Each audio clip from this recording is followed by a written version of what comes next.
وَمِمَّنْ خَلَقْنَا أُمَّةٌ يَهْدُونَ بِالْحَقِّ وَبِهِ يَعْدِلُونَ، اور انہی میں سے جو ایسے ہیں جو ہم نے پیدا کی ہے ایسی امت جو راہ دکھاتی ہے حق کے ساتھ اور حق کے ساتھ عدل و انصاف پر قائم ہے. یعنی کون؟ اہل حق، اہل ایمان، مسلمان. جہاں کوئی اللہ کے ساتھ شرک کر رہے ہیں نا، تو اللہ نے اپنے وہ بندے بھی پیدا کیے ہیں کہ جو توحید بھی اسی طرح بیان کر رہے ہیں. بلکہ میرا تو یار یہ دعویٰ ہے، شرک اتنے شد و مت کے ساتھ لوگوں نے نہیں کیا جتنا لوگوں نے توحید شد و مت سے بیان کی ہے. تو اللہ تعالیٰ ایسے بندوں پر فخر کرتا ہے جو اس کی توحید کو بلند کرتے ہیں. سبحان ربک رب العزت عما یصفون. دیکھیں نا سورہ الصافات میں اللہ نے ایک ایک نبی کا ذکر کیا ہے. یار اللہ کو جو بندے پسند ہیں نا وہ اس کے پیغمبر ہیں. حقیقت بات ہے. اس لیے میں اکثر کہتا ہوں کہ اگر اس کائنات کی سب سے بڑی کوئی دعا ہے نا تو یہ ہے کہ یا اللہ پیغمبر بنا دے. لیکن یہ دعا حرام ہے، کیونکہ پیغمبر کا عہدہ وہبی ہے، کسبی نہیں ہے. وہبی ہے یعنی گاڈ گفٹڈ، کسبی یعنی ایفرٹ پٹ کر کے نہیں آپ حاصل کر سکتے. اگر اس کائنات کی کوئی سب سے بڑی دعا ہے نا تو یہی ہے کہ اللہ پیغمبر بنا دے، تو یہ تو پاسبل نہیں. تو اس کے بعد دوسری دعا یہ ہے کہ ہمیں قیامت میں اور جنت میں انبیاء کا پڑوس نصیب فرما. آمین. اس سے بڑی کوئی دعا ہو ہی نہیں سکتی. تو اللہ کو اپنے پیغمبر اتنے پسند ہیں، اللہ تعالیٰ اتنی تعریف کر رہا ہے ابراہیم کی کہ اللہ تعالیٰ کے لیے بس ابراہیم ہی ہے انسانیت میں. اس طرح ذکر ہے. اللہ تعالیٰ کیا فرماتا ہے؟ ابراہیم جس نے ہم سے وفا کی، سورہ النجم میں. سورۃ البقرہ میں اللہ تعالیٰ فرماتا ہے جب جب آزمایا ابراہیم کو اس کے رب نے تب تب وہ کامیاب ہوا. پھر سورہ الصافات میں تو بڑی قربانی کا ذکر ہے کہ بیٹے کی قربانی مانگی. پھر اللہ نے کہا کہ سلام علی ابراہیم، سلامتی ہو ابراہیم کے اوپر. یوں ہی ہم جزا دیا کرتے ہیں اپنے نیکوکار بندوں کو. ہم نے اس کی قربانی کو انسانیت میں ہمیشہ کے لیے زندہ کر دیا.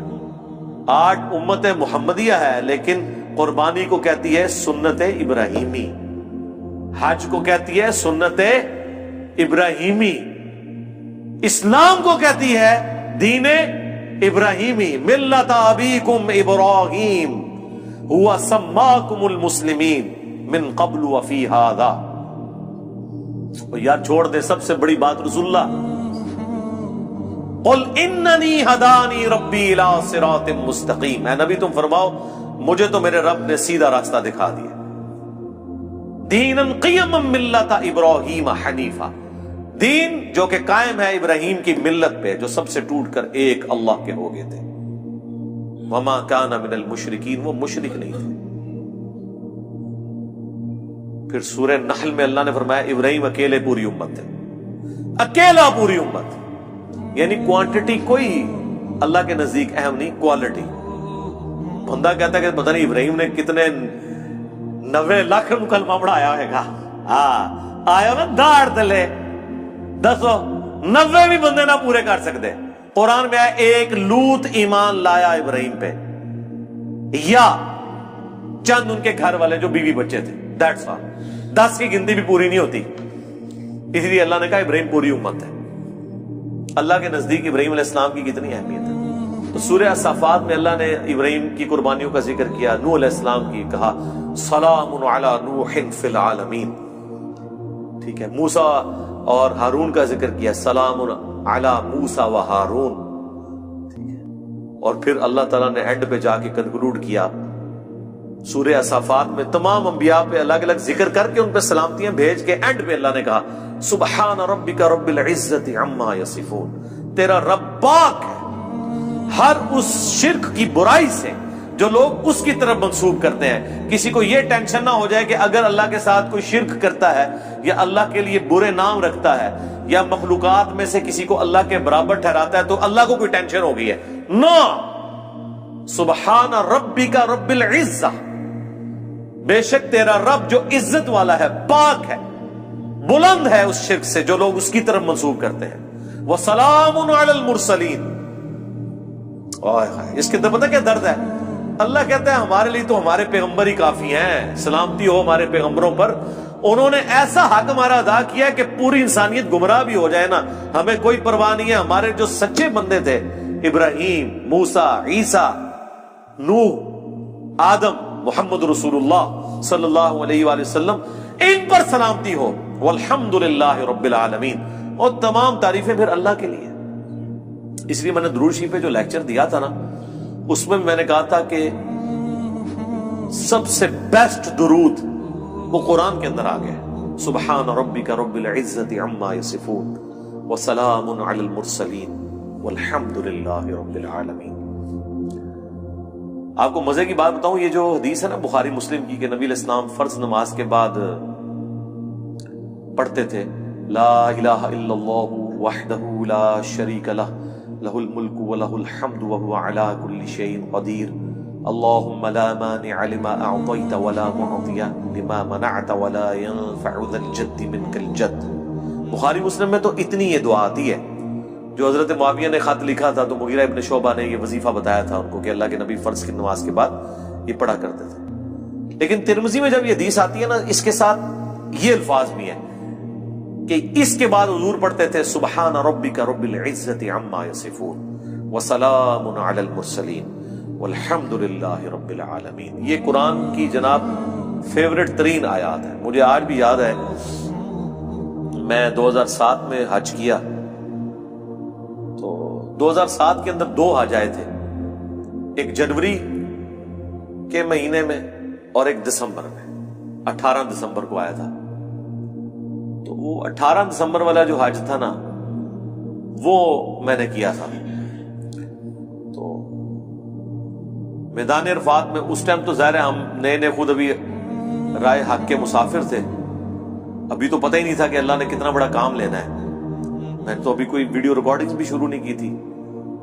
تو میدان عرفات میں مجھے آج بھی یاد ہے، میں جب دعائیں کر رہا تھا نا، تو مجھے ایک چیز جو میرے دل میں غم کے طور پہ تھی کہ دنیا کتنی شرک میں ڈوبی ہوئی ہے، اور پیغمبر دنیا میں آتے ہیں، کوشش کرتے ہیں، فٹ فٹ کر کے چلے جاتے ہیں، لیکن پھر بھی ہدایت جن کی نصیب میں وہ حاصل کرتے ہیں جو ایفرٹ پٹ کر رہے ہوتے ہیں۔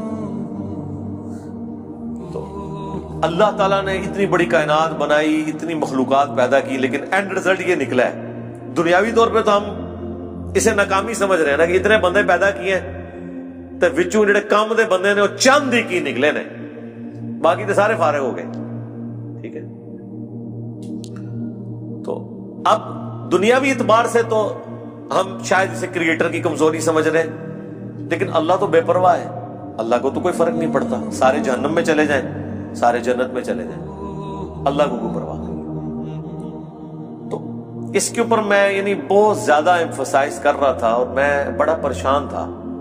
تو اس وقت اچانک جو ہے نا اللہ تعالیٰ انسان کو چیز یاد دلواتا ہے نا، تو مجھے اللہ تعالیٰ نے میرے دماغ میں، میرے دل میں یہ چیز ڈالی کہ سبحان ربک رب العزت عما یصفون، تمہارا رب پاک ہے جو عزت والا ہے ہر اس شخص کی برائی سے جو اس کے ساتھ شرک کو منسوب کرتا ہے۔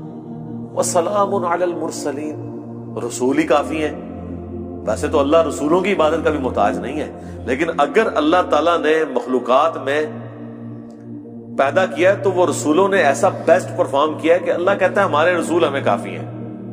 والحمدللہ رب العالمین، تعریفیں تو ساری اللہ کے لیے۔ تو میں نے پھر اس وظیفے کو ہمیشہ حرز جان بنا کے رکھا ہے۔ میں ہمیشہ کوشش کرتا ہوں کہ میں اپنی ہر نماز کی پہلی رکعت میں یہ سورہ فاتحہ کے بعد پڑھوں، سبحان ربک رب العزت عما یصفون وسلام علی المرسلین والحمدللہ رب العالمین۔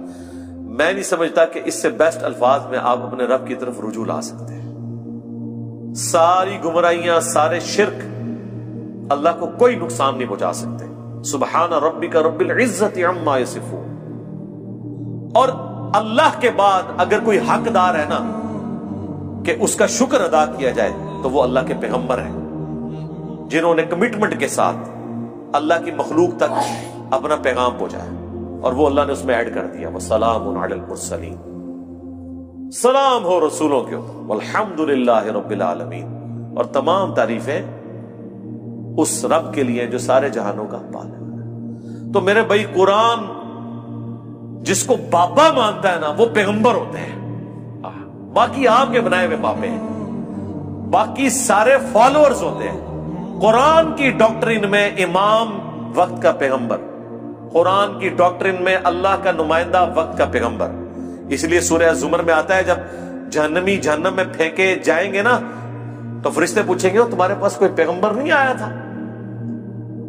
وہ کہتے ہیں آیا تو تھا لیکن ہم نے جھٹلایا۔